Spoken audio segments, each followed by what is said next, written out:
አሉ በመንግስት ቁጥጥር ስር ያሉ የሚቀርቡ ናሬቲቮች አሁን ሁሉ ጊዜ በየጊዜው የምንሰማቸው ኢትዮጵያ አትፈርስም ወይም ኢትዮጵያ ልትፈርስ ነው ታሪካዊ ጠላቶቻችን ጋር በመተባበር ኢትዮጵያ ሊያፈርሱ ነው የኢትዮጵያን ብሔራዊ ጥቅም አሳልፈው ሊሰጡ ነው እና የመሳሰሉ ስቴት ሞኖፖላይዝድ የሆኑ ስቴት ኮንትሮልድ ናሬቲቮች አሉ ወይም ትርክቶች አሉ እነኚህን ትርክቶች በማፍረስና ውሸቱን በማጋለጥ እውነቱን ደግሞ በመግለጥ ሚዲያዎች ትልቅ ሚና ይኖራቸዋል ሁለተኛው ለተቀናጁ ተግባራት ዜጎችን ማሰባሰብ ወይም ሞቢላይዝ ማድረግ ሌላ ሚዲያዎች ሊጫወቱት የሚችሉት ትልቅ ሚና እንደሆነ አስባለሁ ሶስተኛው ተቃውሞን ከስርዓት አልበኝነት ነጥሎ በከፍተኛ የስነ ምግባር መርህ እንዲጓዝ መቅረጽ ነው ይሄ በአገራችን አውድ ውስጥ እጅግ በጣም ከፍተኛ የሆነ ጉዳይ እንደሆነ ይሰማኛል ምናልባት በእንግሊዘኛው framing resistance as a moral duty rather than a disorder የሚለው ነገር በደንብ ይገልጸዋል ብዬ አስባለሁ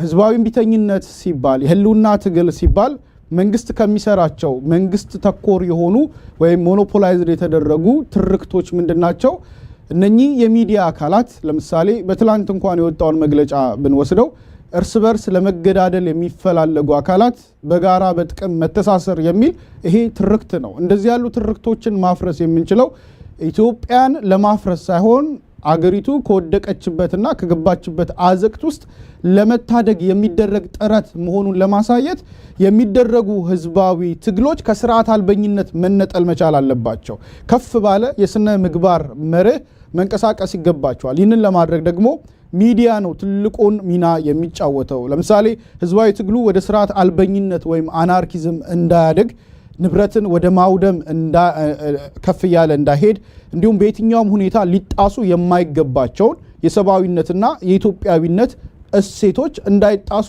ሚዲያዎች ሊሰሩ ይገባል የትኛውም ህዝባዊ ትግል የትኛውም የነጻነት ትግል የማይጥሳቸው መሪዎች አሉ በሰብአዊነት ላይ የማይፈጸሙ ጥቃቶች አሉ እንዲሁም ደግሞ በኢትዮጵያዊነት ላይ ጦርነት የማንከፍትባቸው ግባችንን ለማሳካት ስንል ማንነካቸው ማንደራደርባቸው መሪዎች ሊኖሩ ይገባል እነኚህ ነገሮች ይዞ መጓዝ የበለጠ ትግሉ ላይ የሚያመጣው በጎ አስተዋጽኦ እንዳለው አስባለሁ በአራተኛ ደረጃ የአንድነትን ስሜትና የጋራ ማንነትን ሚዲያዎች መገንባት ይገባቸዋል ይሄም በአገራችን ትልቁ ጥቃት ሲወረወርበት ወይም ደግሞ ድንጋይ ሲወረወርበት የቆየው አጀንዳ ነው ኢትዮጵያ ውስጥ የአንድነት ስሜት እንዳይኖረን የጋራ ታሪክ የጋራ ማንነት የጋራ ባህል እንዳይኖረን ብዙ ሲሰራ ተከርሟል ስለዚህ ይህንን ነገር ለማፍረስና በመንጋራባቸው የምንለያይባቸው በርካታ አጀንዳዎች ቢኖሩም ደግሞ ምንጋራቸው እውነቶች አሉ ስለዚህ በመንጋራቸው ታሪኮች ላይ በመንጋራቸው ባህሎች ላይ በመንጋራቸው እምነቶች ላይ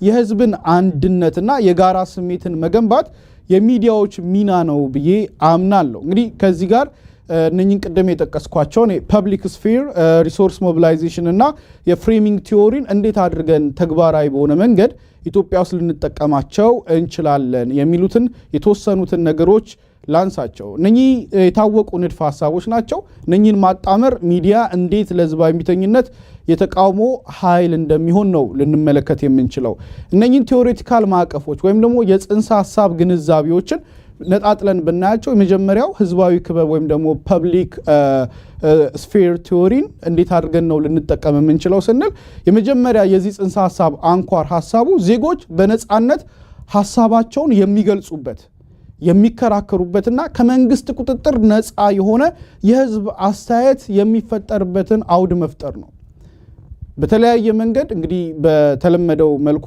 አንዳንድ የአዲስ አበባ ነዋሪዎች እየተባሉ በኢትዮጵያ ቴሌቪዥንም ሆነ በመንግስት መገናኛ ብዙሃን የሚቀርቡ ትርክቶች አሉ ወይም ደግሞ የዚህ አካባቢ ማህበረሰብ ተሰብስቦ የምንፈልገው ሰላም ነው አለ ኦር የምንፈልገው እንደዚህ ነው አለ የሚል የተከፈላቸው ሰዎች ወይም ደግሞ በተወሰነ ጥቅም የታሰሩ የመንግስት አካላት ቀርበው የሚሰሩት ትርክት አለ ከዛ ባሻገር ግን ነፃ የሆነ መንግስት የማይቆጣጠረው ካድሬ የማይቆጣጠረው ወይም ደግሞ የሆነ ልዩ የሆነ ፖለቲካ አስተሳሰብ የማይቆጣጠረው ገለልተኛ ሆነ ህዝቡ ሐሳቡን በነፃነት የሚገልጽበት የሚወያይበት የሚከራከርበት መድረኮችን መፍጠር አንዱ የሚዲያዎች ድርሻ ነው ይህንን በተግባር ስናውለው ገለልተኛ ወይም አማራጭ ሚዲያ ሲኖረን ወይም እንዲኖረን ስናደርግ ያንን ማድረግ እንችላለን። በዚህ አውድ ውስጥ ሚዲያው ዜጎች የሚወያዩበት የሚያቅዱበትና አምባገነናዊ የውሸት ትርክቶችን የሚገዳደሩበትን መድረኮች ሚዲያዎች መፍጠር ይችላሉ ብዬ አምናለሁ። ሁለተኛው የሀብት ማሰባሰብ ቲዮሪ ነው። እንግዲህ ይህንን ሪሶርስ ሞቢላይዜሽን ቲዮሪን ማህበራዊ እንቅስቃሴዎች የህልውና ትግሎችና ህዝባዊ እምቢተኝነት የተሳኩ እንዲሆኑ የተለያዩ ሀብቶችን ማሰባሰብ ወይም ሞቢላይዝ ማድረግ ይጠይቃል። ይህንን ማድረግ የምንችለው ለምሳሌ ሰዎች የግንኙነት መረቦችን ኮሚኒኬሽን ኔትወርክስ ማለት ነው የገንዘብ አቅምንና የመገናኛ መሳሪያዎችን ያሉ ሀብቶችን በማሰባሰብ ለሚጠበቀው ውጤት ማዋል ትልቅ ራሱን የቻለ አዎንታዊ ሚና አለው። ይህንን ተግባራዊ የምናደርገው ምንድነው? ሚዲያ መረጃን በማሰራጨት ተቃዋሚዎችን በማገናኘት ከዚህ በፊት በተደጋጋሚ አብሮነትም ቅድም እንደገለጸው በተለያየ ሐሳብና ዘውግ ላይ ያሉ ፖለቲከኞችን በአንድ መድረክ እንዲቀርቡ እድሉ ሲመቻች ያንን በማስተላለፍ ያንን ደግሞ እንዲቀርቡም እንዲገናኙም ተነሳሽነቱን በመውሰድ ተቃዋሚዎችን በአንድ መድረክ ማገናኘት እንደዚህ ያሉ እርምጃዎችን ወይም ደግሞ ሰላማዊ ሰልፎች ሲከናወኑ በተለያዩ ከተሞች ላይ የሚደረጉ ህዝባዊ እምቢተኝነቶችን ሽፋን በመስጠት በገንዘብ የማይለካ ትልቅ ግብአት ለህዝባዊ ትግል ማበርከት ይቻላል ብዬ አስባለሁ። ሶስተኛው ፍሬሚንግ ቲዮሪ ነው። ፍሬሚንግ ቲዮሪን በሚመለከት ነገሮች የሚቀርቡበት መንገድ በተለይም ሰዎች ሁኔታውን የሚረዱበት መንገድ ላይ ተጽዕኖ ያሳድራል። እያንዳንዱ ህዝባዊ ትግል ላይ የሚነሱ የቅስቀሳ መሳሪያዎች፣ የቅስቀሳ ንግግሮች፣ የፖለቲካ አስተሳሰቦች የሚቀርቡበት መንገድ ፐርሰፕሽኑን የመወሰን አቅማቸው በጣም ትልቅ ነው። ስለዚህ እነኚህ የሚተላለፉ መልእክቶችና አጀንዳዎች ሚዲያዎች በኩል ጥንቃቄ ሊደረግባቸው ይገባል። ለምሳሌ ፖለቲከኞቹ በጣም በስሜታዊነት ወይም በግብታዊነት አቺቨብል ያልሆነ ጎሎችን ቢያስቀምጡ ወይም እቅዶችን ቢያስቀምጡ ወይም ደግሞ በእርስ በርስ ግጭቶችን መከፋፈሎችን ሊያመጡ የሚችሉ ሐሳቦችን ቢሰነዝሩ ሚዲያዎች እንደዚህ ያሉ ነገሮችን ሴንሰር በማድረግ አንድነትን የሚያጎሉና በተለይ ደግሞ ለህዝብ ሲደርሱ የሚያስተላልፉትን መልእክት በደንብ ባገናዘበ መልኩ ሊያቀርቡ ይገባል ተብሎ ይታሰባል። ይሄ the way issues are presented or framed influences how people perceive የሚባለው ነገር ማለት ነው።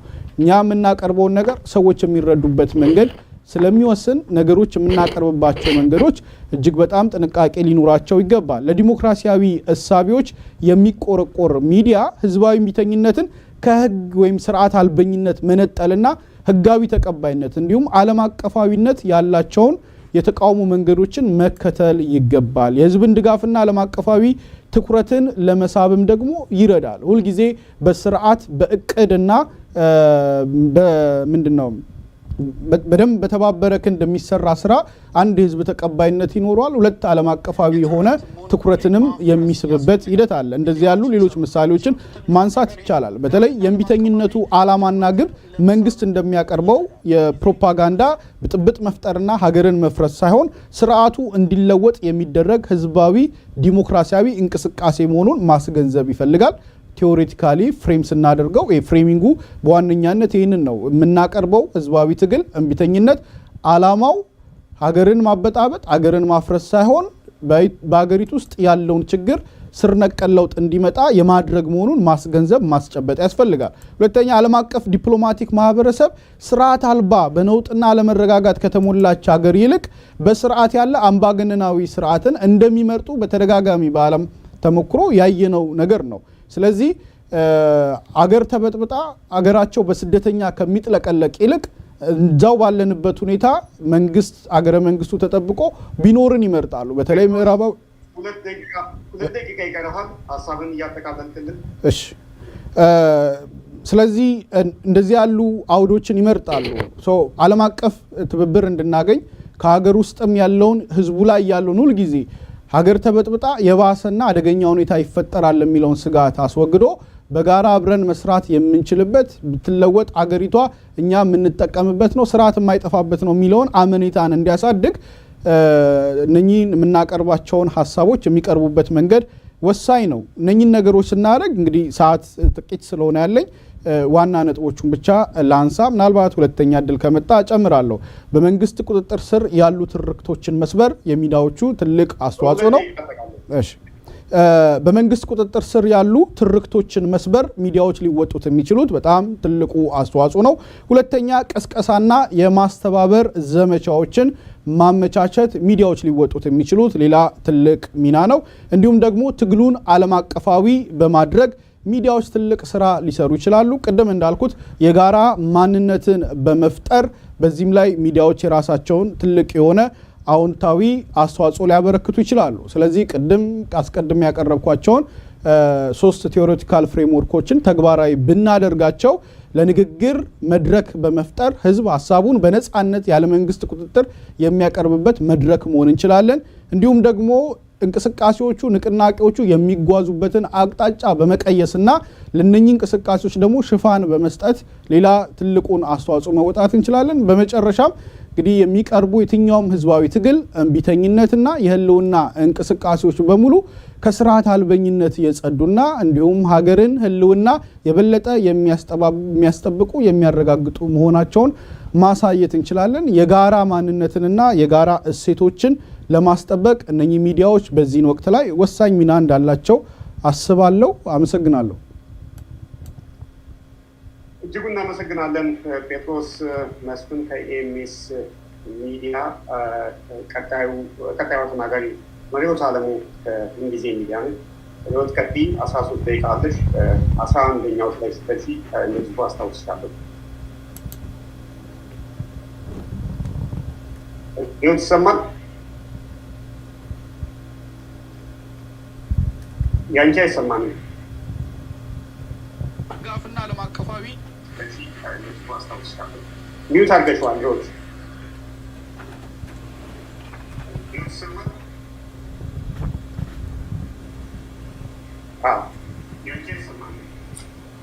እሺ ይቅርታ እንግዲህ ቅድም ድምፅ እንዳይረብሽ ሚዩት ባረኩት በዛው ቀርቶ። እሺ በቅድሚያ የአብሮነት ኢትዮጵያ ሀሳባችንን እናቀርብ ዘንድ ስለጋበዘን እንደምን ጊዜ ሚዲያ ማመስገን ፈልጋለሁኝ። በመቀጠል የወቅቱ የህዝብ የህልውና ትግል ተጠናክሮ ለአሸናፊነት እንዲበቃ የመገናኛ ብዙሃን ሚና ምን ሊሆን ይገባል ወደሚለው ንግግር እንድናደርግ ወደ ተጋበዝንበት ርዕሰ ጉዳይ ሳልፍ ይህንን ርዕስ እንደተመለከትኩ ወደ አእምሮ የመጣው የወቅቱ የህዝብ የህልውና ትግል የሚለው አብሮነት የቱን ነው ወይም ምንድን ነው የሚል ጥያቄ ነበር እና ይህንን ልደቱን ጠይቄዋለሁ። ምክንያቱም እንደምታውቁት ያው የትኛውም አይነት እንቅስቃሴ የኛ የህልውና ትግል ነው የሚለው ነገር በሰፊው የሚሰማበት ነው እና ሁሉም እንደሚባለው የህልውና ትግል ነው ወይ የቱን ነው የህልውና ትግል የምንለው የሚለውን ነገር እንደዚሁም ደግሞ ተጠናክሮ እንዲቀጥል ስንል ምን አይነቱን ነው የሚለው ነገር ግልጽ መሆን ስለነበረበት ነው ልደቱም የመለሰልኝ ነበርና ከዛ ተነስቼ ነው እንግዲህ ሀሳቤን የምሰጠው። የወቅቱ የህዝብ የሚለው አባባል በአብሮነት እይታ በአሁኑ ወቅት ህዝቡ በተለያየ መንገድ እያካሄደው ያለው ትግል ከመልካም አስተዳደር ጥያቄነት አልፎ እንደ ሀገርና ህዝብ በህልውና የመቀጠልና ያለመቀጠል ትግል ነው የሚል ነው። ይህንን ያልተገነዘቡ ኃይሎችም የወቅቱን ትግል አስፈላጊነትና በዚህ መጠን እንዲረዱት ለመድረግ መታገል አስፈላጊ ነው ብለን እናምናለን።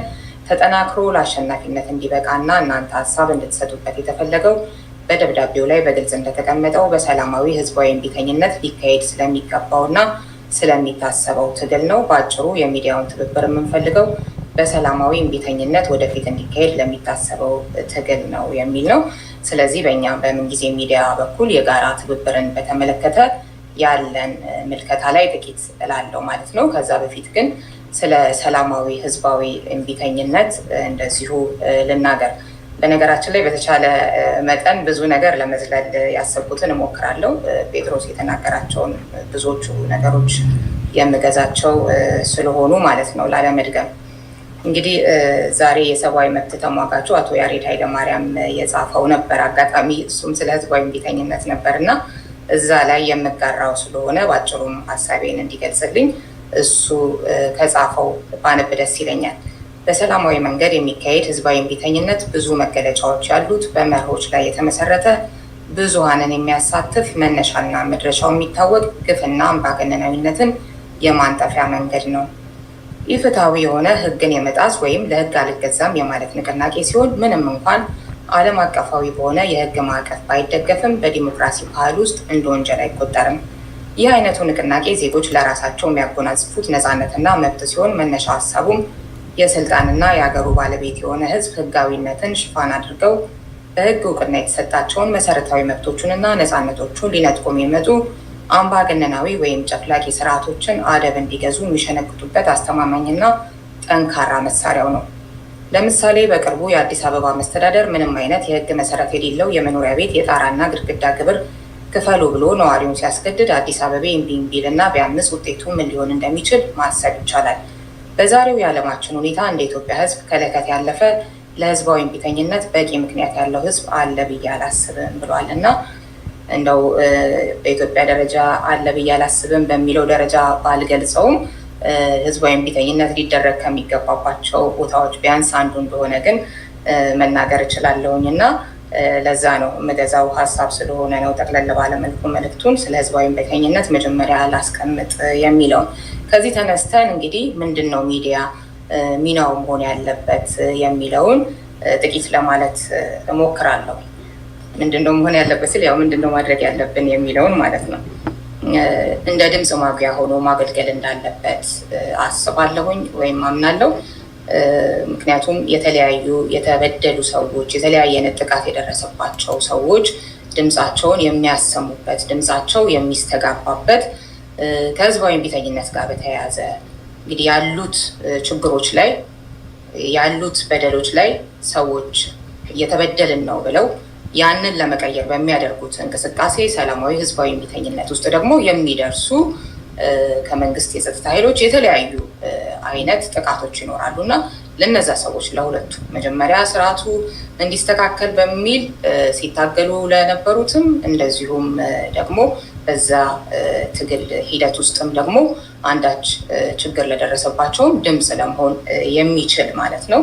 እውነትን መዘገብ ምንድነው የሆነ ያለው ነገር የመብት ጥሰቶችን ማጋለጥ ሙስና እንደዚህ ያሉ አጠቃላይ ልክ ያልሆኑ አሰራሮችን አካሄዶችን የማጋለጥ ሚና ሊኖረው ይገባል። በሌላ በኩል ደግሞ ድልድይ መገንባት በተለያየ የህብረተሰብ ክፍል መካከል በተለያዩ የፖለቲካ ቡድኖች መካከል ማስተማር ማንቃት የሚለው ራሱ ያው የሚዲያ ሚና እንደሆነ ይታወቃል።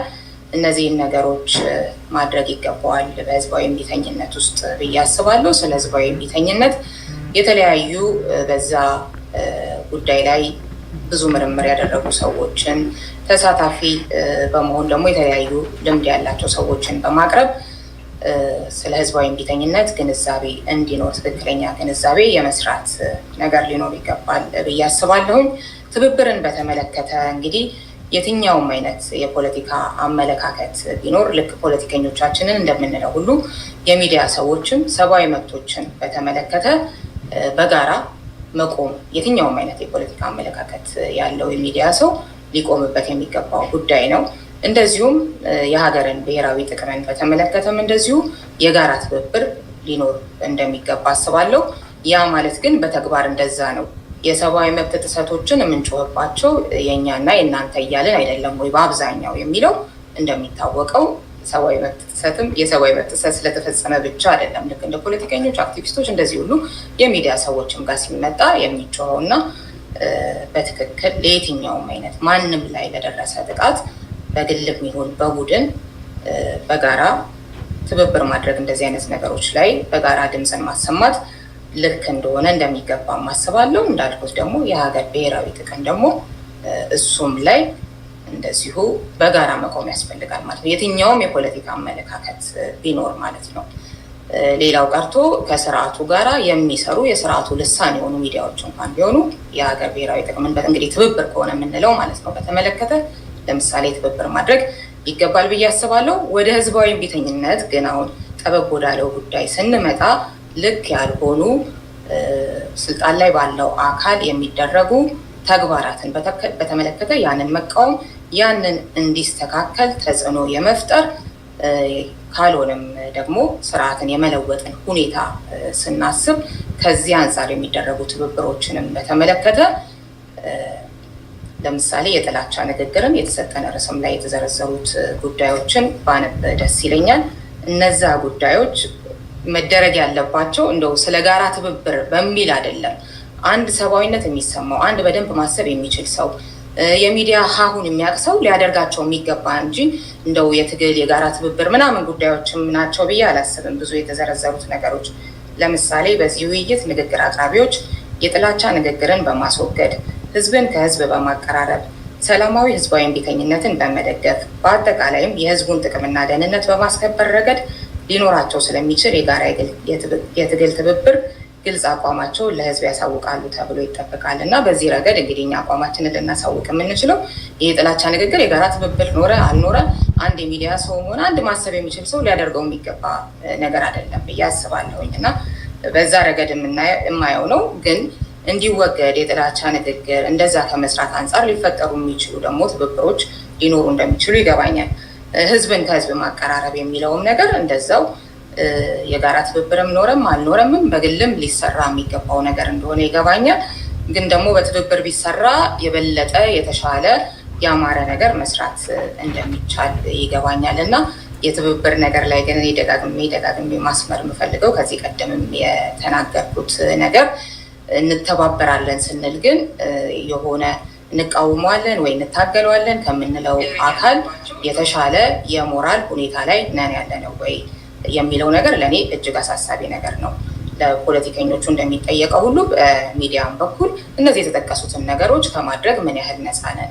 የጥላቻ ንግግርን ከማስፋፋት፣ ስድብን ከማስፋፋት፣ ህዝብን ከመለያየት፣ የሆነን የፖለቲካ ቡድን መቃወምና አንድ ህዝብን መቃወምን እኩል አድርጎ ከማየት ምን ያህል ነፃ ነን የሚለውን ራሳችንን መጠየቅ ይኖርብናል። እንዲህ አይነት ትብብር አይነት ነገር ሲነገር ማለት ነው። ከዛ በተቻለ መጠን የጸዳን ከሆንን እንደው የግድ ፍጹም እንኳን የሚባለው ነገር ቢከብድም ቢያንስ በሆነ የተሻለ የሚባል ነገር ውስጥ ካለን መተባበሩ አይገድም ብዬ አስባለሁ። እነን አይደለንም የሚለውን ግን ያው ራሳችንን መጠየቅ ነው ያለው።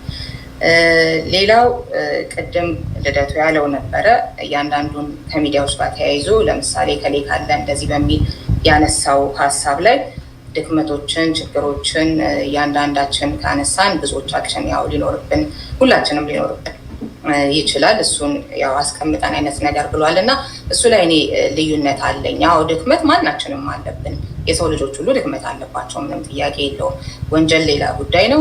ወንጀልን እንመርምር እንደዚህ በጊዜ ምናምን በዚህ ሰዓት ካልን ግን ችግር አለው የሚለው ነገር ቢያንስ ግልጽ ያሉ የተቀመጡ የሚታወቁ ነገሮች ላይ ግን አቋም መውሰድ ያለብን ይመስለኛል። አለበለዚያ በጅምላ ተጃምሎ አይኛ ህዝባዊ እምቢተኝነት እያደረግን ነው አጌንስት ማን የሆነ አይነት አካል ይኖራል፣ ያው በስልጣን ላይ ያለው መንግስት ማለት ነው። ከዛ በኋላ የተሻለ ነገር ሲገነባል ወይ የሚለው ላይ ጥያቄ ስለሚኖርብኝ እሱም ላይ ቢያንስ በግልጽ የምናውቃቸው አካሄዶች እና ግለሰቦች ላይ አቋም የመውሰድ ጉዳይ ሊኖር ይገባል ብዬ አስባለሁ። ስለ ድክመት አይደለም የማወራው። እሺ፣ ስለ ጥፋትና ወንጀል ነው የማወራው እና ከሚዲያም ሰዎች አንጻር ይህንን ጉዳይ ልናይ የምንችልባቸው ግልጽ የሆኑ መለኪያዎች ያሉ ይመስለኛል እና እሱ ላይ ትንሽ ጠበብ ያሉ መለኪያዎች መኖር ያለባቸው ይመስለኛል። አመሰግናለሁኝ። እንግዲህ ሌላውን ጥያቄ ወይ እንደዚህ ካለ ልጨምርበት እችላለሁ።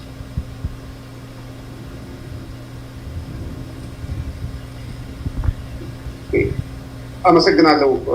ብዙን አለም ከምንጊዜ ሚዲያ ቀጣዩ ተናጋሪያችን ሞገስ ዘውዱ ተሾም ነው። ሀሳብ ገበታ ወይም ደግሞ በእንግሊዝኛው ፉቶ አይዲያስ 13 ደቂቃ አለ። ሞገስ 11ኛው ደቂቃ ላይ እንደዚሁ ማስታወሻ ሰጣል። እሺ፣ በጣም አመሰግናለሁ። ድምጼ እንደሚሰማ ንገሩኝ። ቅድም እያስቸገረ ስለሆነ ከመቀጠሌ በፊት ይሰማል አይደል? እሺ፣ በድጋሚ አመሰግናለሁ። አብሮነትም ይሄንን እድል ስለሰጠን እና የሚዲያ ሚና በህዝባዊ ትግል ውስጥ ምን መሆን አለበት የሚለው ሪፍሬም አድርጌው ነው ርዕሱ። ዋናው ርዕስ ረጅም ስለሆነ በአጭሩ የሚዲያ ሚና ምን መሆን አለበት፣ ምን መልክ መያዝ አለበት በሚል ርዕሰ ጉዳይ ላይ ሀሳቤን እንድገልጽ እድሉ ስለሰጠኝ አመሰግናለሁ። ያው ከዚህ በፊትም እየተባበርን ያለ ነው፣ ግን በበለጠ መልኩ ተጠናክሮ ከትግል አንጻር ሚናው ምን መሆን አለበት የሚል ነው እና አንድ ሁለት ነጥቦች ቀድሞ ስለተነሱ እነሱን ዘላለሁ። ምክንያቱም ጴጥሮስ ከቲዎሪ አንጻር የተወሰኑትን ሀሳቦች ስላነሳ እሱን አልደግመውም። ሁለተኛም ሪዮትም አይሰማም እያሉኝ ነው። ልጆቹ ምን እንደሆነ አላውቅም። እስኪ እንግዲህ ሊያው እሺ፣ ድጋሜ አይሰማም እያሉኝ ስለሆነ ድጋሜ ጀምራለሁ። አንዷ ደቂቃ ይሰማል። ቀጥል። አይ ሌላ ቦታ ዩቲዩብ ላይ አይሰማም ስላሉኝ ነው። ቀጥል። እያስተካከልኩ ነው። ቀጥል። ይሰማል። ምናልባት ሞገስ ይቅርታ፣ እናንተ ጋር ይሰማል። ዩቲዩብ ላይ ስለማይሰማ እሱን ፊክስ አድርጌያለሁ። እዚህማ ይሰማል። እናንተ ጋር ሼር ስላደረኩት እዚህ ጋር እምቢ ብሎ ነው። እሺ እኔ የቲዎሪውንና የሪዮት ያነሳችሁን በተለይ ዲፋይን ያደረገችው መጀመሪያ ህልውና ትግል ምን ማለት ነው ከግብ እና ከስትራቴጂ አንጻርስ እንዴት እናያለን የሚለውን ሁለቱ ስላነሱ እሱን ልዝለልና የመጀመሪያ የሚዲያ ፍረጃዎች ወይም ፈርጆች መቀመጥ አለባቸው። ሚዲያ ስንል ስለ የትኛው ሚዲያ ነው የምናወራው? እዚህ የተቀመጥነው ሰዎች ለሚለው ነው። 3 አይነት ሚዲያዎች አሉ። መደበኛ ወይም ሜንስትሪም ሚዲያ የምንለው ነው። ሁለተኛው የማህበራዊ ሚዲያ ነው። በዚህ በዩቲዩብ ስትሪም የምናደርገው የፌስቡክንም ትዊተርንም ሌሎቹንም ጨምሮ። ሶስተኛው ሃይብሪድ ነው። ሁለቱን አንድ ላይ ያጃምልና አንዳንድ ጊዜ በሳተላይትም በሌላ መልኩ ማህበረሰቡ ጋር የሚደርስ ነው እና የእኛ ትኩረት ሁለተኛው እና ሶስተኛው ነው የሚሆነው። በዋናነት የሜንስትሪም ሚዲያው ላይ ያን ያህል ተጽዕኖ ወይም ደግሞ አክሰሱም አለን ብዬ ስለማላስብ ቢኖርም ቅድም ጴጥሮስ እንዳለው ሙሉ በሙሉ በሞኖፖሊ ስለተያዘ በተለይ የተቃዋሚ ኃይሎች ፓርቲ የሚሆኑ ሌሎች ድምፆች ሀሳባቸውን እንዲያቀርቡ እድሉ ስላልተገኘ ወይም እድሉ ስለማይሰጣቸው ሜንስትሪም ሚዲያ ቢኖርም ያን ያህል የእኛ ትኩረት አይሆንም። ስለዚህ ማህበራዊ ሚዲያ እና ሃይብሪድ ሚዲያ ላይ ነው የኛ አስተዋጽኦ ወይም ትኩረት ሊሆን የሚችለው። ከዓላማ አንጻር መረጃ መስጠትና መዘገብ ነው የሚዲያ የመጀመሪያው ሚና። እንግዲህ መረጃ ከመስጠትና ከመዘገብ አንጻር ሚዲያዎች የትኛውም ሚዲያ ማህበራዊ ሚዲያንም ጨምሮ የጋራ የሚጋሩት ነገር ነው። ግን ይሄ በዋናነት የሜንስትሪም ሚዲያ ስራዎች ናቸው። በሱ መልክ ነው ብዙውን ጊዜ የሚከወነው። በዚህ ረገድ መረጃ መስጠት ይቻላል።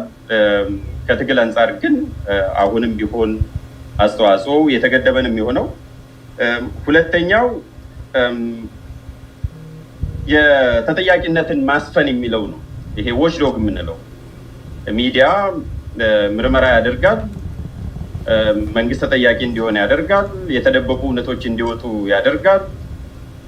ከዛም አልፎ ደግሞ ጥፋት ሲኖር በየትኛው መለኪያ እንግለጸው እና ሲኖር ተጠያቂነት እንዲኖር ያደርጋል። በዚህ ረገድም ማህበራዊ ሚዲያ እና እኛንም ሚዲያ ጨምሮ ከፍተኛ ሚና ይጫወታል። ሶስተኛው መተንተንና ማሳመን ነው። ከፍሬሚንግ ብሎ ቅድም ጴጥሮስ ካስቀመጠው ጋር በቀጥታ የሚሄደው ነው። ይሄ መተንተን ኢንተርፕሬት ማድረግ ነው። ያለውን መረጃ ወይም ያለውን የፖለቲካ እውነት ኢቨንት በተለያየ አቅጣጫ ማየት፣ ከዛ በኋላ ትርጉም ባለው መልኩ ሰንዶ ለማህበረሰብ እንዲደርስ ማድረግ ነው። ዓላማውም ህብረተሰቡን ለማሳመን፣ የተለየ ፐርስፔክቲቭ እንዳለ ለማሳየት፣ አማራጭ ድምፅም እንዲኖር ለማድረግ፣ በተለይ ደግሞ ክርክር ወይም ዲቤት የምንለው ውይይት እና የተለያዩ እንግዶችን አምጥቶ በተወሰኑ ጉዳዮች ላይ ሀሳባቸውን እንዲሰጡ ማድረግ ላይ ከፍተኛ ሚና ይኖረዋል። ሶስተኛ ሚዲያ ሚና ይሄ ነው። አራተኛው ማንቃትና ማደራጀት ነው። ይሄ ቅድም ጴጥሮስ አንስቶታል መሰለኝ፣ ከሞቢላይዜሽን ጋር ተያያዘ ነው የሚሆነው። እንግዲህ ማንቃት ማለት በከፍተኛ መልኩ እንዲህ ማህበረሰቡ ስለ ችግሩ እንዲያውቅ፣ ያው የቲዎሪ ዛሬ ስለተውኩት ነው። አንድ ማህበረሰብ ተነስቶ ለመብቱ ከመታገሉ በፊት 3 ደረጃዎችን ማለፍ አለበት። መጀመሪያ ፔይን መኖሩን ማወቅ አለበት። ከዛ ያ ፔይን መኖሩን ፐርሲቭ ማድረግ አለበት።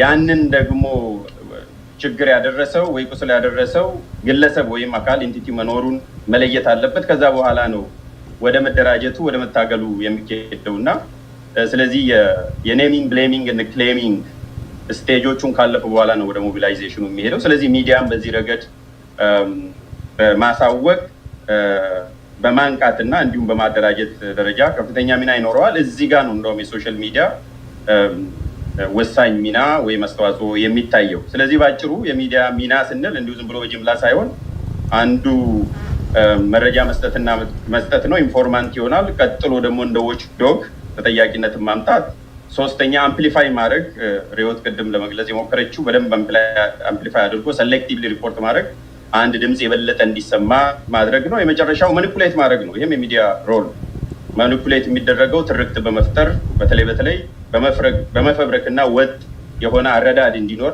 በሆነ ጉዳይ ላይ ወይንም ደግሞ ወጥ ጥሪ እንዲኖር ለማድረግ ወጥ እንኳን ባይሆን ተመሳሳይ ጥሪ እንዲኖር ለማድረግ የሚዲያ ሚና ይኖራል። በዚህ ውስጥ ነው እንግዲህ ማኒፑሌተር ውስጥ ነው የተጠያቂነትም የሚዲያ ኤክሰስም የሚመጣው። ሁለተኛው ሚዲያ በሰላም ጊዜና በጦርነት ጊዜ የተለያዩ ሚና ነው የሚኖረው።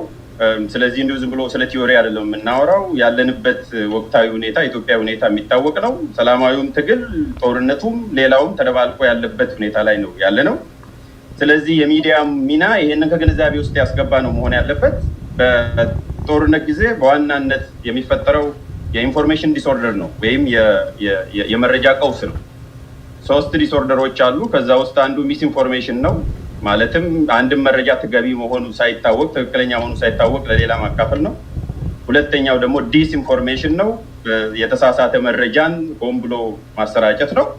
ሶስተኛው ማል ኢንፎርሜሽን ነው። ይሄ ማል ኢንፎርሜሽን የምንለው ደግሞ መረጃውም ስህተት ነው። እንደገና ያንን ደግሞ ስናስተጋባ ሆን ብሎ የሆነን ቡድን ወይም ግለሰብ ለመጉዳት ማሰራጨት ነው። ስለዚህ እነኚህ 3ቱም በጦርነት ጊዜ በተለይ የስነ ልቦና ትግልም ስለሆነ በዋናነትም የፕሮፓጋንዳ ፉክክር ስለሆነ በዛው ልክ የሚዲያ ኃላፊነትም ይጨምራል። ኃላፊነት የሚጨምረው ምንድነው? ድርብ ኃላፊነት ያመጣል። ይሄ ድርብ ኃላፊነት ተጨማሪ ኃላፊነት ጥንቃቄ እንዲኖረው ያስፈልጋል። በዚህ ውስጥ ትግልና ሚዲያም ይቀላቀላል፣ ኦቨርላፕ ያደርጋል። ጦርነት በሚሆኑበት ጊዜ የሚዲያ ይሄ ፕሮቶታይፕ ሮል ቅድም የገለጽናቸው የመጀመሪያ ሁለቶቹ እና ትግል የምንለው አንድ ላይ ተደባልቆ ነው የሚሄደው። የትኛው ነው ሚዲያ፣ የትኛው ነው ትግል፣ ማን ነው የሚታገለው፣ የትኛው ነው ኢንፎርሜሽን፣ የትኛው ነው ፕሮፓጋንዳ ብሎ መለየት አስቸጋሪ ስለሚሆን በዛው ልክ ነው መታየት ያለበት። ለምሳሌ ሀሳብ ገበታ ከተቋቋመበት ጊዜ ጀምሮ እንደ ምሳሌ ነው የምሰጠው። ሀሳብ ገበታ ወክዬም ስለሆነ የመጣሁት እኛ መረጃ አንሰጥም፣ ዜና እንሰራለን። የማይሰራበት አንዱና ትልቁ ምክንያትም አሁን ኢትዮጵያ ባለችበት ሁኔታ ላይ ተገቢ የሆነ ትክክለኛ የሆነ መረጃ አንፊልተርድ የሆነ መረጃ የማግኘት እድሉ ጠባብ ነው። ብታገኝም የመሳሳት እድሉ በዛው ልክ ስለሆነ መረጃ የማንሰጠው ወይም ደግሞ ኒውስ የማንሰራው በዛም ምክንያት ነው። ከዚሁ ከግንዛቤ ውስጥ ቢገባ በተግባር ሚዲያ ምን ሚና ሊጫወት ይችላል? አሁን ቅድም ካስቀመጥኳቸው ፍሬምወርክ አንጻር አንደኛው መረጃ ከማቀበል አንጻር በቀላል ዋጋና በፍጥነት ያልተዛባ መረጃ ለህዝብ ማድረስ ይቻላል። አሁንም ቢሆን በዚህ ረገድ መተባበርም ይቻላል፣ አብሮ መስራትም ይቻላል። በዚህ ረገድ ከፍተኛ ተግዳሮትም ይደርሳል ብዬ አላስብም። ከሞላ ጎደልም ቢሆን ይህንን ሚዲያዎች ሲያደርጉ ቆይተዋል። አብሮነትም ከዚህ በፊትም በተደጋጋሚ ሲያመሰግን እንደቆየው ከፍተኛ ትብብር አግኝቷል ከዚህ መረጃን ከማቅረብ እና ለህዝብ ከማድረስ አንጻር። ሁለተኛው ተጠያቂነትን ከማስፈን አንጻር የዎችዶግ ያልኩት ምንድን ነው መሆን ያለበት የሚለው በከፊልም ቢሆን እንቅስቃሴዎች አሉ። በዋናነት መንግስት የሚሰራቸውን ስህተቶች፣ ህጸጾች፣ የተሳሳቱ መረጃዎችን እንዲሁም ደግሞ ግንበባዎችን ትርክትንም ጨምሮ የማጋለጥ ጉዳይ አለ። ሁለተኛው መርማሪ ጋዜጠኝነት ይጠይቃል። ይሄኛው ተጠያቂነትን ማስፈን አሁን ባለው በኢትዮጵያ ነባራዊ ሁኔታ በጣም የተገደበ ነው። በተለይ የሰብአዊ መብትን እንዲጠበቅ ድምፅ ያላገኙ ድምፅ እንዲያገኙ፣ የታፈኑ ድምፆች እንዲወጡ ለማድረግ የግድ የምርመራ ጋዜጠኝነት ያስፈልጋል። የምርመራ ጋዜጠኝነት ደግሞ ከፖለቲካ ወገንተኝነት የጸዳ መሆን እንደ ቅድመ ሁኔታ ይጠይቃል። በዋናነትም እየተፈተነን ያለነው ጉዳይ በዚህ ላይ ነው። ስለዚህ ከተጠያቂነት አንጻርም ከሞላ ጎደል መስራት ይቻላል ብዬ አስባለሁ። ሶስተኛው ከመተንተንና ከማሳመን አንጻር ይሄም በከፊል ይቻላል፣ ሲሰራም ቆይቷል። ለተለያዩ አካላት ለምሳሌ በፖለቲካ ኃይሎች እድል መስጠት፣ እድል ሰጥቶ እንዲሰሙ። ሁለት ደቂቃ አለ ሀሳብን ለማጠቃለል። አንድ ደቂቃ የቴክኒኩም አለ የግድሙ አትርሳ። ሶስተኛው ከመተንተንና ከማሳመን አንጻር እድሉ አለ ብዬ ነው የማስበው። ይሄም የሚገለጸው አንደኛ ለተለያዩ አካላት ሀሳባቸውን እንዲገልጹ፣ ቅድም መረጃ ብቻ ልኮ መቅረጽ ሳይሆን ሀሳባቸውን እንዲገልጹ፣ እንዲያሳምኑ፣ ህዝብንም ከመቀስቀስ አንጻርም እንዲጠቀሙበት ማድረግ ይቻላል። ማህበረሰቡን ከማንቃት አንጻርም ወሳኝ ሚና አለው። ያ ላይ ብዙ እየተሰራ አይደለም ብዬ ነው የማስበው። እሱ ላይም አጠናክሮ መስራት ይቻላል። የመጨረሻውና ትልቁ ምናልባትም ትልቅ ቻሌንጅ የሚገጥመን ትርክትን ከመፍጠር አንጻር ነው። ከዚህ አንጻር አማራጭ ትርክት ከመፍጠር አንጻር አሁንም በከፊል ይቻላል ብዬ አስባለሁ። ጴጥሮስ ቅድም የገለጸውን እጋራለሁ። ምክንያቱም አማራጭ ትርክቶችን ከመፍጠር ረገድ ቀጥተኛ ሚና ይኖረዋል። ይሄም ዜጎች አማራጭ መረጃ እንዲኖራቸው ማድረግም ስለሚያስችል ይሄ አማራጭ ብቻ ሳይሆን ግዴታም ስለሆነ ያንን ማድረግ ይቻላል። በሌላ መልኩ ግን ወጥ ትርክትን ከመፍጠር አንጻር አስቸጋሪ ነው ብዬ ነው የማስበው። ይህንን በደንብ እንድትሰሙኝ እፈልጋለሁ። በአንድ ደቂቃ ነው አጠቃልላለሁ። አንደኛ ወጥ ትርክት ከመፈብረክና ከማሰራጨት አንጻር 3 ዋና ዋና ተግዳሮቶች ይጠብቃሉ ብዬ አስባለሁ። የመጀመሪያው እያንዳንዱ ሚዲያ የራሱ የተቋቋመለት ዓላማና ሎጂክ ኦፍ አክሽን አለው። እሱን ከግንዛቤ ውስጥ ማስገባት ያስፈልጋል። ሚዲያዎች ከትብብር በፊት ራሳቸው የተቋቋሙበት ጉዳይ ስለሚኖር ይሄ ያንን እንዴት ሃርሞናይዝ ማድረግ ይቻላል የሚለው አንዱ አስቸጋሪ ጉዳይ ነው። ሁለተኛው ለችግሮች ተመሳሳይ ብያኔ መስጠት አስቸጋሪ ስለሚሆን፣ ምክንያቱም አሁን ባለው በሶሻል ሚዲያ ዘመን በጣም ዲሰንትራላይዝድ የሆነ ነው። ቁጥጥር ሊኖር በመጠኑ ነው ቁጥጥር ማሳረፍ የሚቻለው። በጣም አስቸጋሪ ነው የሚሆነው።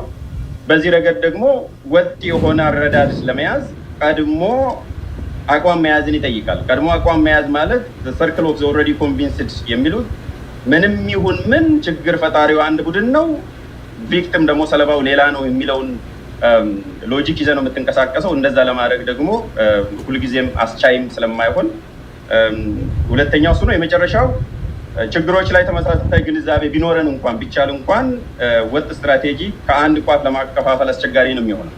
ስለዚህ ምን ይሁን? መጨረሻ አንደኛው አማራጭ መጠነኛ ጉዳዮች ላይ መተባበር፣ አንደኛው መጠነኛ የሆኑ ጉዳዮች ላይ መተባበር።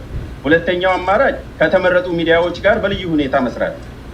ይህንን ከትግሉ አንጻር ከአብሮነትም አንጻር ነው እየተናገርኩ ያለው። ሶስተኛው የትግል ሚዲያ በግልጽ ማቋቋም ወይንም ካሉት ጋር በጋራ ሆኖ መርጃ አድርጎ መስራት ነው። ስለዚህ እነኚህ 3 አማራጭ ነው ያሉት ከትርክት አንጻር።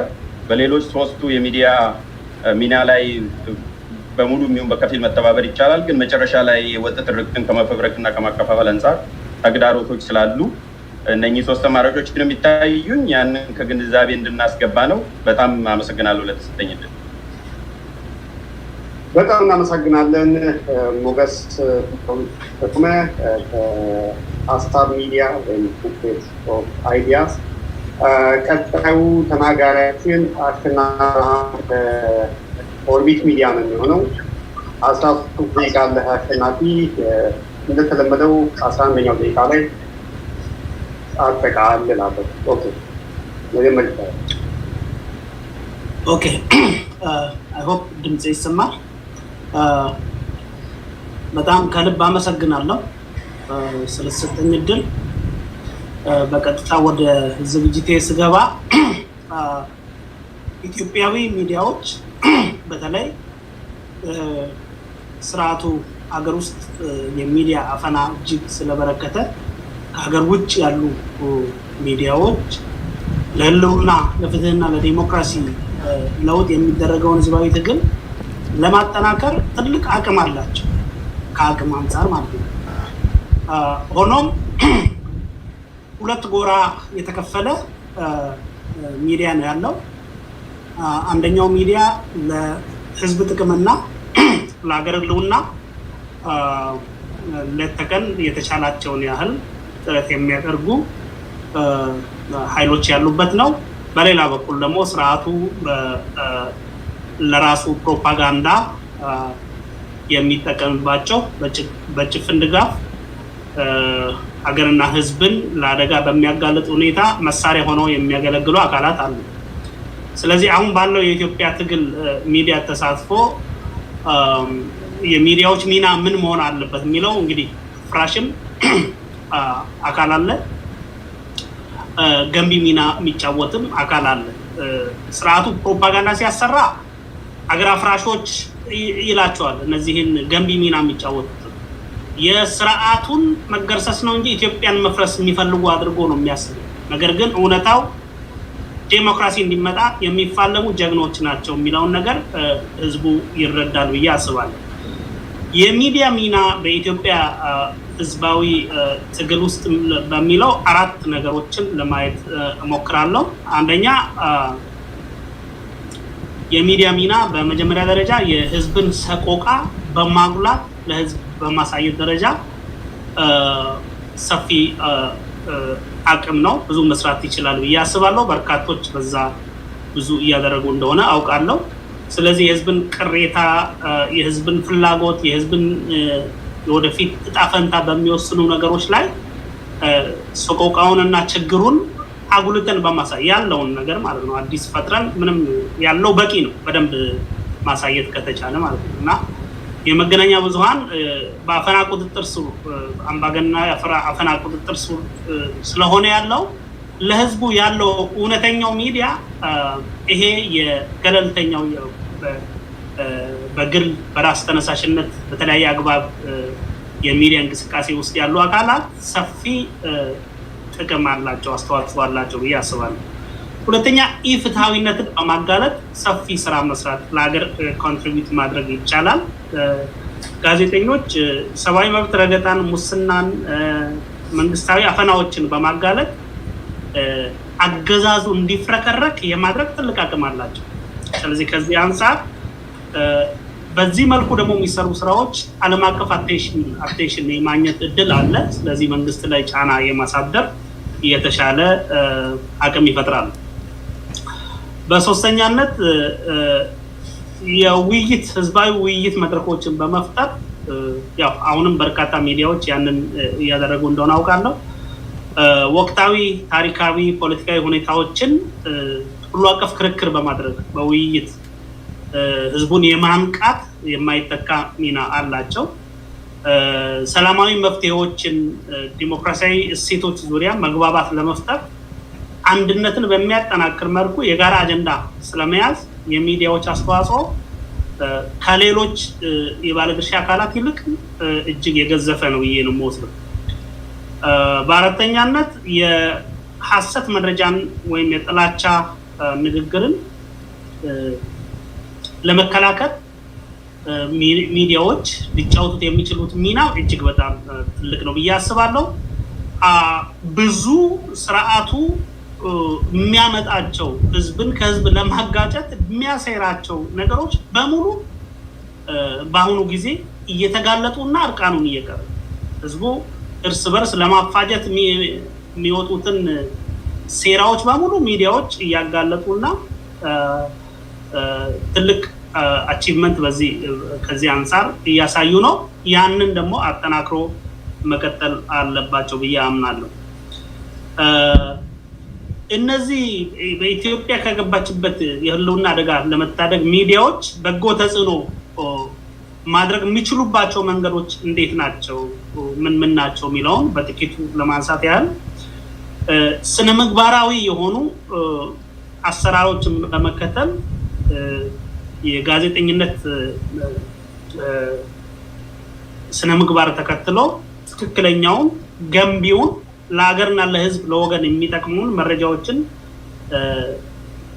ለማደራጀት በሚያስችል ሁኔታ ሚዲያዎች ራሳቸው መጠናከር አለባቸው፣ ስልጠናዎችን ማግኘት አለባቸው፣ አቅማቸውን ማጎልበት አለባቸው። በተለመደው ሁኔታ ቅድም ሞገስ እንደጠቀሰው በተለመደው ሁኔታ የመደበኛ የጋዜጠኝነት ስነ ምግባር መከተልና በጦርነት ጊዜ ህዝብን ለመታደግ ሀገርን ከመፍረስ ለመታደግ የሚደረጉ የሚዲያ ስልቶች የተለያዩ መሆን መቻል አለባቸው።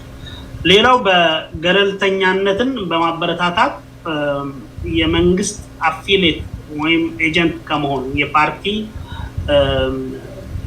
ተላላኪ እና ጉዳይ አስፈጻሚ ከመሆን ለህዝብ የወገነ ትክክለኛን አቋም የሚያራምድ ሚዲያዎችን በማበረታታት የጋዜጠኝነት ስራ ብዙ ልፋትና ጥረት የሚጠይቅ በመሆኑ መረጃዎችን ለመሰብሰብም ለማሰራጨትም ትግሉን ከሚደግፉ አካላት ጋር እንዲተሳሰሩ ማድረግ ያስፈልጋል።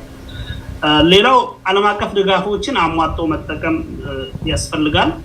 በተለያየ አግባብ የሚደረጉ እንቅስቃሴዎች ዓለም አቀፍ አካላት የተለያዩ በመንግስት ላይ ስቴክ ያላቸው ጫና ሊያሳድሩ የሚችሉ አካላት በሚያውቁት አግባብ መደረግ መቻል አለበት። ይሄ ለአደጋ የተቃለጡትን ጋዜጠኞች ጭምር ለመታደግ በስራቸው ምክንያት በአገር ቤትም ሆነ ከሀገር ውጪ ለጥቃት የሚጋለጡ አካላት ቢኖሩ መተባበር ያስፈልጋል እና ከዚህ አንፃር ደግሞ ሶሊዳሪቲ በጣም መደጋገፍ በጣም ያስፈልጋል። አንድ ስርዓቱ አገር ቤት ያሉትን ያፍናል፣ ውጭም ያሉትን በሚችለው አግባብ ያሰድባል፣ ያስነቅፋል። በብዙ የጥላቻ ሰሞኑን አይታችሁ እንደሆነ የልደቱና የጀዋር ፎቶ በቃ እንዳለ ማህበራዊ ሚዲያን አጥለቅልቋል። ይሄ ለምንድነው? ተጽዕኖ ማድረግ ስለቻሉ መንግስት በጣም ስለፈራቸው በቃ በእነሱ ላይ የሚያወርደው የእርግማንና የስድብ መዓት በዘመቻ መልክ እጅግ በጣም በተደራጀ አግባብ ማለት ነው። በዚህኛው ሳይድ ግን በዛ ደረጃ በተደራጀ አግባብ የሚደረግ እንቅስቃሴ የለም። በተናጠል ግን በጣም ብዙ የሚለፉ አካላት አሉ። ስለዚህ ያ ወደ ተደራጀ አግባብ ቢመጣ ወይም ያው አንዳንድ ጊዜ ሰው ለእውነትና ለፍትህ ሲቆም ዝም ብሎ ነው የሚግባባው። እኔ በዛ አግባብ ነው የሚመስለኝ ሁሉም ሰው ተመሳሳይ ቋንቋ ማውራት የጀመረው። ስለዚህ እንደዚህ የዓለም አቀፍ ድጋፎችን ማጠናከር ተገቢ ነው። ሌላው ሲቪክ ማህበራት ተሳትፎን ማበረታታት በጣም አስፈላጊ ነው። ምክንያቱም ከማህበረሰቡ ጋር እዛው ችግሩንም እያዩ ብዙ አሁን ለምሳሌ ለ7 ዓመት የተፈናቀለ ሰው አለ ኢትዮጵያ ውስጥ ሼልተር ላይ ያለ ማለት ነው። የሚጸዳዳበት የሚታጠበው ውሃ እንደ ሰው መኖር ያልቻለ ማለት ነው። ከሞቀቀው አነሰን በዛ ለ7 ዓመት የኢትዮጵያ ህዝብ በዛ ሁኔታ በሚሊዮኖች እያሉ ግን ፋውንቴን ሰርቻለሁ ብሎ የሚኮራራ መንግስት ያለበት ሀገር ያለ እና ምን ቅድሚያ እንደሆነ እንኳን የማያውቅ መንግስት ነው ያለው። ስለዚህ ሲቪክ ሶሳይቲ ሲቪክ አደረጃጀቶች ማህበራት ወይም ደግሞ እነዚህ ግብረሰናይ ድርጅቶች ጋር ተቀራርቦ መስራት ለመረጃ ለውውጥም መረጃን ከቋቱ ከቦታው አግኝቶ ይህንን ትግል ለማቀላጠፍ እጅግ ይጠቅማል ብዬ አስባለሁ። በአሁኑ ጊዜ መንግስትም በተለይ ያው አምባገነን መንግስትን አስፈጻሚውን አካል በተለይ የሚገስጽ ጠንካራ ተቋም አገር ውስጥ የለም።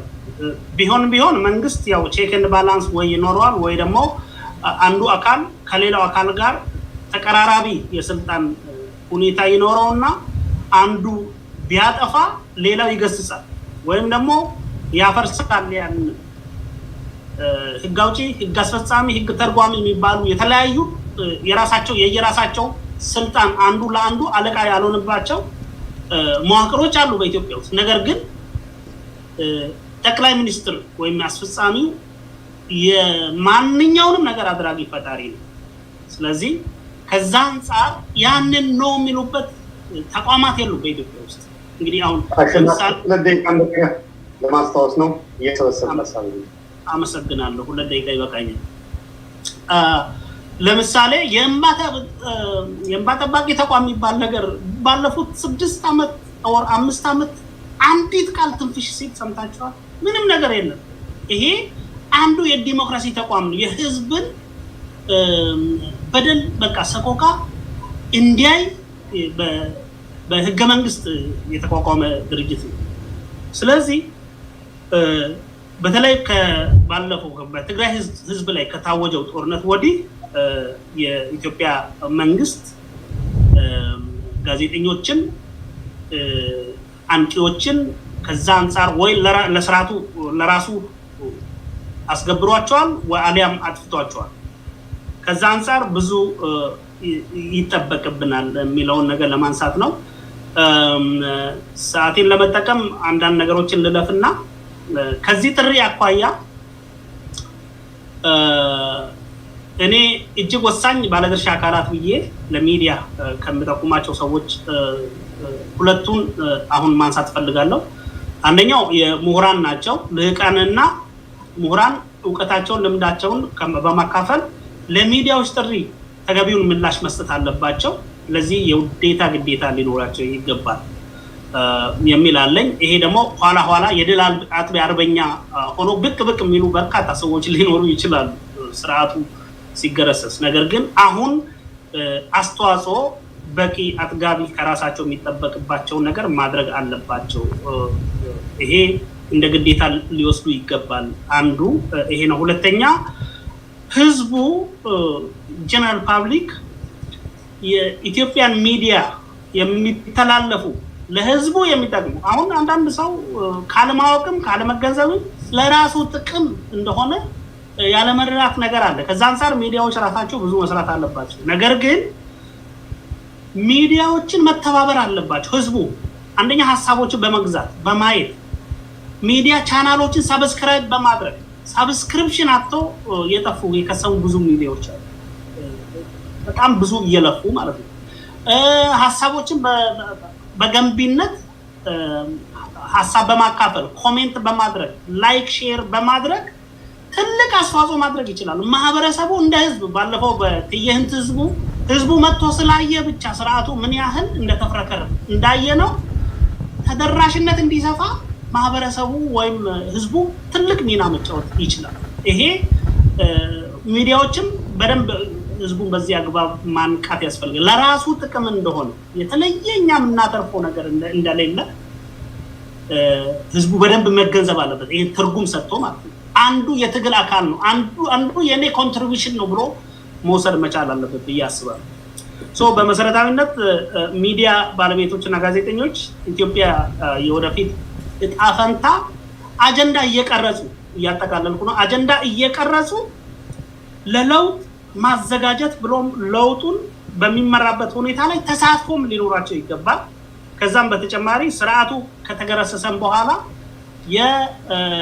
ከሰላም ከማረጋጋት ህዝቡን ከማረጋጋት ሽግግሩ የተሳካ እንዲሆን በሚደረገው ጥረት ሁሉ ሚዲያዎች ተሳትፎ ማድረግ አለባቸው ብዬ ነው ማምነው።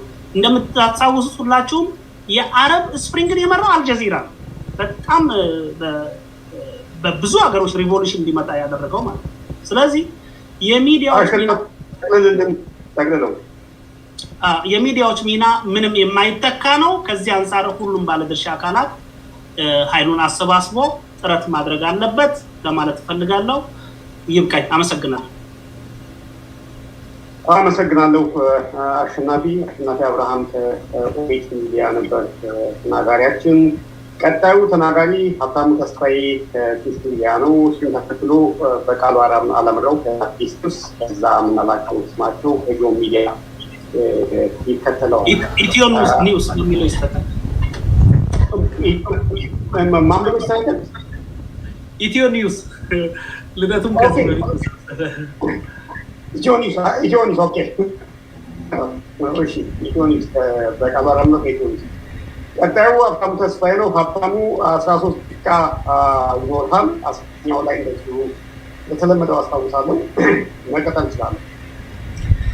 ጥሩ አመሰግናለሁ። እንግዲህ ይህንን ውይይት እንዲዘጋጅ ሰዎች መጥተው ሀሳባቸውን እንዲያጋሩ የሚዲያ ሚና ምን ሊሆን ይገባል በሚል ጉዳይ ላይ እንድንነጋገር እድሉን የፈጠራችሁ ሁሉ ከልብ አመሰግናለሁ። ተነሱን ጨምሮ አቶ ታምሩም እንዲሁ ማለት ነው የአብሮነት ባልደረቦችን።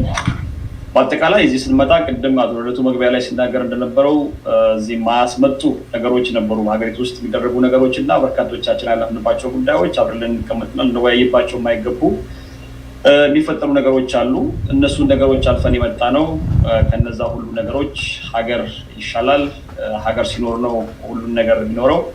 ሌላው ፍትህና ርትዕ የሚመጣው ይሄ አምባገነኑ ስርዓት ሁሉንም በአንድ ማጭድ እያጨደ ያለው ስርዓት ሲወገድ ቁጭ ብለን እንነጋገራለን ለማለት ህዝብን አስቀድመን ሀገርን አስቀድመን ነው እዚህ የተገኘ ነው። ይሄ እንድታወቅልኝ እፈልጋለሁ ቅድሚያ። ከዛ ባለፈ በርካታ ነገሮች ተነካክተዋል። የሚዲያ ሚና ምን ሊሆን ይገባል በህዝባዊ ወይ ደግሞ የህዝብ ትግልን ከግብ ለማድረስ በሚል ጉዳይ ነው። በርካታ ነገሮች ተነስተዋል። ግን በቻልኩት አቅም ትንሽ የቀሩ ነገሮችን አሉ። እነሱን እየነካካው በሀገራችን ውስጥ የሚዲያ ትርክቶች ምን ሲፈጥሩ እንደነበሩ በዓለም አቀፍ ደረጃ ተሞክሮ ጭምር የተወሰኑ ነገሮችን ለማጋራት ሞክራለሁ። በዚህ ላይ ከዛ አንጻር እኛ ምን መውሰድ አለብን፣ ምን ማድረግ አለብን የሚሉ ነገሮችንም ሁላችንም ግንዛቤ እንድንወስድ ነው በዛው ማለት ነው። ትልቁ የሚዲያ ሚና ብዬ ማስበው በመጀመሪያ መረጃ፣ ትክክለኛ መረጃን ማሰራጨት ነው። ከበሬ ወለደ መረጃ ገለልተኛ ሆኖ ትክክለኛው መረጃ ከምንጩ ወስዶ ለህዝብ ሲያቀርብ ያ ሚዲያ ተአማኒነቱ እየበረታ ተጽዕኖ ፈጣሪነቱ እየጎለበተ ይሄዳል። ህዝብም ድምፁን ለማስተላለፍ ያንን ሚዲያ ለመተማመን ድምፄ ነው ብሎ እሱ ላይ ለመተማመን ትልቁን ሚዲያ የሚጫወተው ትክክለኛ መረጃን ማሰራጨት የሚጀምር ሚዲያ ሲኖር ትልቁን ሚና ይጫወታል። ስርዓቱም ጭምር የሚፈራው ሚዲያ ይሆናል ማለት ነው። በርካታ ጊዜ መረጃዎችን ስናሰራጭ፣ ሰዎችን ስናናግር፣ ትንታኔዎች ሲሰጡ እንዲደረጉ በርካታ መንቀጥቀጦች እና በርካታ ነገሮች የሚፈጠሩ ትክክለኛ መረጃ ላይ ቆመን ስለምንናገር የምናቀርባቸው ሀሳቦች እና የሚተነተኑ ሀሳቦች ህዝብ ዘንድ ያሉ ህዝብን ቁስሉን የሚያኩለት የስርዓቱን መጥፎ ጎን ደግሞ አጉልቶ የሚያሳዩ ስለሆኑ ነው በርካታ ነገሮችን ስናደርግ የነበረው ከዚህ ቀደም ማለት ነው። ስለዚህ ትክክለኛ መረጃ ላይ መመስረት የትልቁ የሚዲያ ሚናና ኃላፊነት ነው ብዬ ነው የማስበው። ከዛ የህዝብን ድምፅ ለህዝብ ድምፅ መሆን ሲባል ለህዝብ ድምፅ ለመሆን ነው እዚህ ጋር ያለ ነው ወይ ደግሞ ስንሰራ የነበረው የሚለው ነገር እንዳለ ሆኖ የትኛው ህዝብ ነው ድምፅ እየሆን ነው ያለ ነው?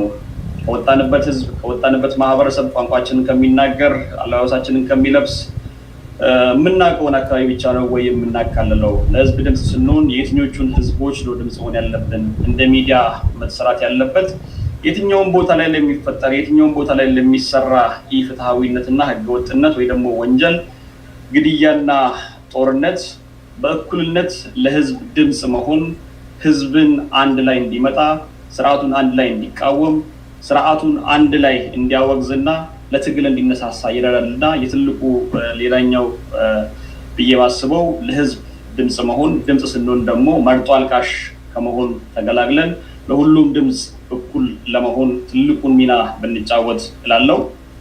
ከዛ ባሻገር ስርዓቱ እንደሚታወቀው ጦርነቶችንም በርካታ ነገሮችንም የሚያደርገው እየከፋፈለ ነው። ስለዚህ ግንዛቤ ማስጨበጥ እዚህ አካባቢ ያለው ህዝብ እንዲህ እየተደረገ ያለው እንዲህ እየተወጋ ያለው እየተወገረ ያለው እየተፈናቀለ ያለው ወንጀለኛ ሆኖ አይደለም። እየተደረገበት ያለው ነገር የፍትሃዊነት ነው። ምክንያቱ ይሄ ነው ብለን ሌላው አካባቢ በሰላም የሚኖር መንግስት አንዳንድ ጊዜ ውስጡ ተደብቆ ሌሎችን የሚወጋበት ውስጡ ተደብቆ ልክ እንደ መንደርደሪያ እንደ ማኮኮቢያ ሜዳ አድርጎ ሌሎችን የሚወጋበትን ህዝብ ሌላ ቦታ ያለውን ህዝብ የመንግስት ከለላ ሆኖ እንዲያገለግል ከመፍቀድ ይልቅ ሌላ አካባቢ የሚደረገውን ጦርነት ሌላ አካባቢ የሚደረገውን ኢፍትሃዊነትና ወንጀል ሁሉ ማስረዳት ትልቁ የሚዲያ ሚና መሆን አለበት ብዬ አስባለሁ። ከዚህ ባሻገር ሀገር ውስጥ ይህንን ያህል ከሰራን፣ ከህዝብ ጋር ይህን ያህል ከሰራን፣ ህዝብን ለህዝብ ለማገናኘት ይህን ያህል ከሰራን፣ እውነተኛ መረጃን ለማሰራጨት ይህን ያህል ከሰራን ወደ ዓለም አቀፍ ሚዲያዎች መውሰድ አለብን። የሚደርሱ ወንጀሎችን የሚደረጉ ነገሮችን ትልቁ የህዝብ ትግልን ግብ ለማድረስ የሚጠቁ ነገሮች እነዚህ ናቸው። እነዚህ መረጃዎችን አሰባስበን አጠናቅረን ሀገር ውስጥ ያሉ እያንዳንዱን ግድያ የተፈጸመበትን ወንጀል የተፈጸመበትን መደፈር፣ ሌሎች ነገሮች የተደረጉበትን ነገር እኛ ከወጣንበትም አካባቢ ይሁን በተለያዩ አጋጣሚዎች ህዝቦቻችንን እናገኛለን።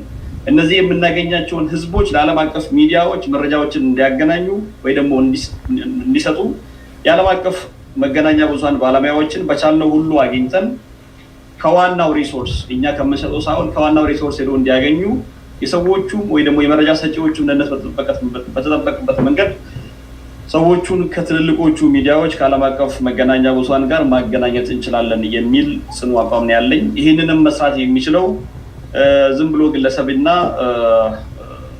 ምሁራን ወይ ደግሞ የፖለቲካ ፓርቲ ብቻ ሊሆን አይገባም። የመገናኛ ብዙሃን የህዝብ አይንና ጆሮ ነን ብለን የምንናገር የመገናኛ ብዙሃን ህዝቡ ውስጥ ያለውን ችግር እያወቅን ህዝቡ ውስጥ ያለውን ነገር እየሰማን በራሳችን ሚዲያ ላይ ብቻ ተናግረን ቁጭ ከማለት ይሄ ችግር አለ፣ ማጣራት የምትፈልጉ ከሆነ በፈለጋችሁት መንገድ ማጣራት ትችላላችሁ። ከፈለጋችሁ ሰው ልካላችሁ፣ ከፈለጋችሁ ደግሞ ሰዎቹን በስልክም ቢሆን በፈለጋችሁ ነገር አግኝታችሁ እነዚህ መረጃዎች ፕሩፍ አድርጋችሁ ለዓለም አቀፉ ማህበረሰብ እንድታደርሱ።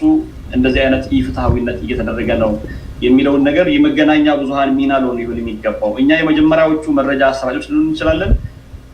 ከዛ ሀገር እንደመውጣታችን ህዝባችን ውስጥ የሚደረጉ ነገሮችን ስለምናውቅ ህዝባችን ውስጥ የሚደረጉ ችግሮችን ለዓለም አቀፉ ሚዲያ ማጋራት ያንን ተሰሚነት እንዲኖረው ማድረግ ትልቁ የሚዲያ ድርሻ ነው ብዬ ነው ማስበው። የህዝብ ትግል ግብ እንዲደርስ ከሚያደርጉ ነገሮች አንዱ ነው። የዓለም አቀፍ ጫና ምን ሊፈጥር እንደሚችል ሁላችንም የምናውቀው ስለሆነ ብዬ ነው። ከዛ ባሻገር በቻልነው አቅም ከህዝብ ጋር ሆነን ከፖለቲካ ፓርቲ አመራሮቹ እና ትግልን እንመራለን ከሚሉ ሰዎች ጋር ሆነን ትግሉን መምራት፣ ትግሉን ፈር ማስያዝ፣ ትግሉ ከታቀደለት ዓላማ ውጪ እንዳይወጣ ማድረግ የትልቁ የሚዲያ ድርሻ ነው ብዬ ነው የማስበው። ያንን ማድረግ ትግሉ አንዳንድ ጊዜ ፍትህን ለማግኘት የተነሳ ትግል አላግባብ ሲመራ ኢፍትሃዊ ነገሮችን ይወልዳል። የደቦ ፍርድን ያዋልዳል። የደቦ ፍርድ ደግሞ ሲዋለድ በህዝቦች መሃል መቃቃርን ከተነሳለት ዓላማ ውጪ ሆኖ አምባገነንን ስርዓት ከመደገፍ ሊቆጠር ይችላል ወይ ደግሞ ወደ አምባገነን ስርዓት መደገፍ ይሄዳል። እነዚህ ነገሮች ትልቁ የሚዲያ ሚና ናቸው ብዬ ነው የማስበው በዛ በሀገር ውስጥ ያሉ ነገሮችን። ከዚህ ባሻገር እኔ አንዳንድ ነገሮችን ማድረግ እፈልጋለሁ ወይ ደግሞ ማለት እፈልጋለሁ። እዚህ ዛሬ በተገኘንበት ቦታ ላይ ሁላችንም እዚህ የተገኘነው የሚዲያ ባለሙያዎች ነን። በዓለም አቀፍ ደረጃ ምን አይነት ሚና ተጫውቷል ሚዲያ የሚለውን ነገር ለማንሳት እሞክራለሁ። ሚዲያ በዓለም አቀፍ ደረጃ ትልልቆቹን ዓለም እስከዛሬ ጭምር ተመልሶ አይደረጉ ኔቨር አጌን ብለው የተዋቸውን ነገሮች መርተዋል። ከነዚህ ውስጥ የሩዋንዳውን ካልሲዮም ካቡጋን ሚዲያ መውሰድ እንችላለን። ያንን ስራ የሚሰሩ ሚዲያዎች በሀገራችን በርካቶች ናቸው። ከዚህ ቀደም በነበሩ ጊዜያቶች ያ ነገር እንዲደረግ ትርክትን ከማስተካከል አኳያ ሚዲያ ሊሰራ የሚገባው ሚና ትልቅ ነው ብዬ ነው የማስበው። እኔ እንደ አንድ ግለሰብ እንደ ሚዲያ ሰው ይሄን ነገር ስናገር ኢትዮጵያ ውስጥ ያሉ ትልቁ ትርክቶችና መከፋፈሎች ዛሬ ስርዓቶችን የሚጠቀሙባቸው ትልቆቹ ችግሮች የትርክት መፍጠርና ከዚህ ቀደም ከነበሩ ስርዓቶች ጋር የሚጣበቁ የሚዲያዎች ከጽህፈቱ ዘመን ጀምሮ ማለት ነው የሚዲያዎች ትርክት ትልቁን የህዝብ መከፋፈል ፈጥሯል ብዬ የማምን ሰው ነኝ። ይሄ የትርክት መከፋፈል ህዝቦች እንዲከፋፈሉ አንዱ ከአንዱ ጋር እንዲቆም እኔ ከነገያ አይደለሁም ብሎ እንዲሄድ ሞታችን እንኳን እኩል እንዳይሰማ ሀዘኔታችን እንኳን እኩል እንዳይሰማ የሚያደርግ ነው። ስለዚህ የአርቲኤልኤም ወይ ደግሞ የካልሲዮም ካቡጋ ሚዲያ እንዲሁም ሌሎቹ ከዚህ ቀደም ሲያደርጉ የነበሩ ሚዲያዎች ናዚዎች ተጠቅመውበት የነበረው ዴር ስትሩመር፣ ይሄ የሩዋንዳውን ጋዜጣ ማንሳት እንችላለን፣ ካንጉራ ማግዚን። እነዚህ ሁሉ ህዝቦች መሃል ሲደረጉ የነበሩ ትርክቶችን በማውላትና ስርዓት ላይ ላለው ወይ ደግሞ መንግስት ላይ ላለው ፓወር ላይ ላለው መንግስት ፍትሃዊ አድርጎ በማቅረብ ህዝቦች ላይ ያሌለ ትርክት እንዲፈጠር በማድረግ ትልቁን ሚና ሲጫወቱ ነበር የነበረው ማለት ነው። ስለዚህ የሀገራችን ሚዲያ ባለሙያዎች አሁንም ጭምር የሚደረጉ ትርክቶች አሉ። እነዚህ አሁንም ጭምር የሚደረጉ ትርክቶችን ማቆም ያለብን። እነዚህ ሀገራችን ውስጥ ያሉት የሆነ ለምሳሌ ይመስለኛል አሁን እነዚህ ሀገራችን ውስጥ ያሉት የትርክት መዛባቶች ከዚህ ቀደም በኢትዮጵያ ውስጥ ምን ሲፈጥሩ እንደነበረ ሁላችንም እንድናስታውስ ፈልጋለሁ። ከዚህ ባለፈ